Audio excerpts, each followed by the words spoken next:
আপনাদের একটু বাগেরহাটে নিয়ে যেতে চাই, সেখানে উদযাপনের মুহূর্ত কি চলছে আপনাদের দেখাতে চাই। ইয়ামিন আলী আমাদের সহকর্মী আছেন সেখানে। ইয়ামিন, নববর্ষের শুভেচ্ছা।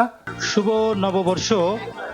আমি এই মুহূর্তে দাঁড়িয়ে আছি বাগেরহাটের জেলা স্টেডিয়ামে। আমরা দেখতে পাচ্ছি যে এইখান থেকে কিছুক্ষণ পরে বাংলা নববর্ষকে বরণ করার জন্য একটি র্যালি বের হবে, অর্থাৎ মঙ্গল শোভাযাত্রা বের হবে। সেই শোভাযাত্রায় অংশগ্রহণ করার জন্য আমরা দেখছি যে নানা শিক্ষা প্রতিষ্ঠান, নানা প্রতিষ্ঠান থেকে স্বতঃস্ফূর্তভাবে অংশগ্রহণ করার জন্য আমরা দেখছি যে গ্রাম বাংলার ঐতিহ্যকে ধারণ করে সেটিকে লালন করে তারা সেই বার্তাটা নিয়ে এখানে হাজির হয়েছে শত শত শিক্ষার্থী, শত শত মানুষ।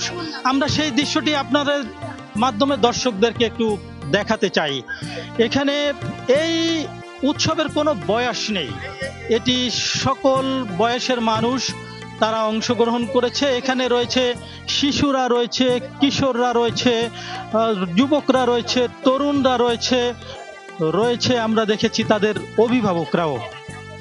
আমরা সেই দৃশ্যটি একটু আপনাদেরকে দেখাতে চাই। তারা যে জিনিসটি বোঝাতে চেয়েছেন সেটি হলো যে এই যে গ্রাম বাংলার যে ঐতিহ্য, এই ঐতিহ্যই বলে দেয় যে মানুষে মানুষে কোনো ভেদাভেদ নেই, মানুষে মানুষে কোনো ধরনের কোনো যে ভেদাভেদ বা তাদেরকে উঁচু নিচু বা তাদেরকে যে বর্ণ বিভেদ, এটার কোনো বিষয়টি তারা নেই। এবং তারা এখানে যেভাবে জড়ো হয়েছেন, তারা আমরা দেখছি যে তারা যেটি বলছেন যে এখানের আজকের যে উদ্দেশ্য সেটি হলো যে সকল ধরনের কালিমা বা সকল ধরনের যে বিভেদ আছে সেটি দূর করে দিয়ে একটি শান্তিপূর্ণ, একটি শান্তিময় ইয়ামিন, রাষ্ট্র অসংখ্য ধন্যবাদ।